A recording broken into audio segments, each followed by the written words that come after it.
সম্মানিত দর্শক, এক ভাই প্রশ্ন করেছে, মৃত ব্যক্তির জন্য দোয়া করলে কি আল্লাহ তাআলা এই ব্যক্তিকে মাফ করে দিবেন? কিংবা কোনো ব্যক্তি যদি মারা যায় আর তার লাশকে সম্মুখে রেখে জানাজায় উপস্থিত হওয়া মানুষকে এই ব্যক্তির হয়ে যদি মাপ চাওয়া হয়, তাহলে কি এই ব্যক্তি সবার কাছে ভুল ত্রুটি মাপ পেয়ে যাবে? এক্ষেত্রে আমার কথা হলো, যদি কোনো ব্যক্তি ইন্তেকাল করে, রাসূলুল্লাহ সাল্লাল্লাহু আলাইহি ওয়াসাল্লামের হাদিস হলো, ইন্তেকাল করেছে কোনো ব্যক্তি, এটা তুমি শোনা মাত্রই এই ব্যক্তিকে তুমি মাফ করে দাও। যদি মাফ করো, আল্লাহ পাক রব্বুল আলামিন তোমাকে মাফ করে দিবে। কিংবা আপনি যখন মারা যাবেন, আমরা কেউ ভুল ত্রুটির ঊর্ধ্বে নয়, আমাদের প্রত্যেকেরই ভুল রয়েছে, ত্রুটি রয়েছে, চলাফেরায় অনেক ঘাটতি রয়েছে।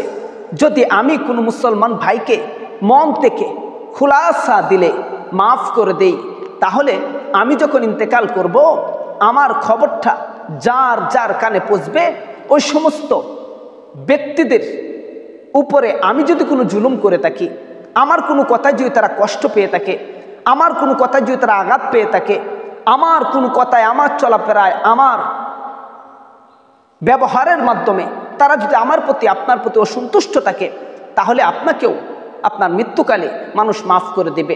আর যদি আপনি মানুষকে মাফ করতে না পারেন, আপনার জন্য মনে রাখবেন, কখনো কেউ মাপের দরজা খুলবে না। সুতরাং সবাই সবাইকে মাফ করে দিব। তবে যে প্রশ্নটা, সেই প্রশ্নটা রয়ে গেল, সেই প্রশ্নটা হলো, আমরা যখন কোনো জানাজা পড়তে যাই, জানাজা পড়ার সময়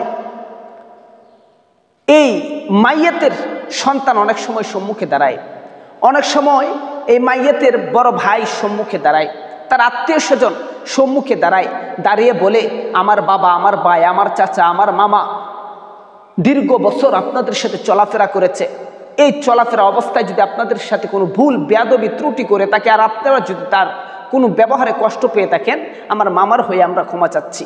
হ্যাঁ, এটা ক্ষমা চাওয়া বৈধতা রাখে। তবে যারা শুনবে তারাও সাথে সাথে মাফ করে দেওয়া, এটা অত্যন্ত জরুরি। কিন্তু এই মনে করে আমরা কখনো কারোর সাথে খারাপ ব্যবহার করব না। যদি এটা আমরা মনে করে খারাপ ব্যবহার করি যে আমি মৃত্যুর পরে তো এটা মাফ নেওয়াই হবে, তাহলে মনে রাখবেন, আপনার মৃত্যুর পরে আপনার মাপ চাওয়ার জন্য কোনো ব্যক্তি আপনার পাশে দাঁড়াবে না। আর সব সময় চেষ্টা করব যাতে আল্লাহ পাক রব্বুল আলামিনের কাছে নিজের কৃতকর্মের জন্য প্রতিনিয়ত ইস্তেগফার করব, এবং উম্মতে মুহাম্মাদি অর্থাৎ আল্লাহ তাআলা কোনো বান্দার সাথে যেন আমার কোনো ব্যবহার ব্যাড না হয়, খারাপ না হয়, এই দিকে প্রতিনিয়ত আমরা খেয়াল রাখব।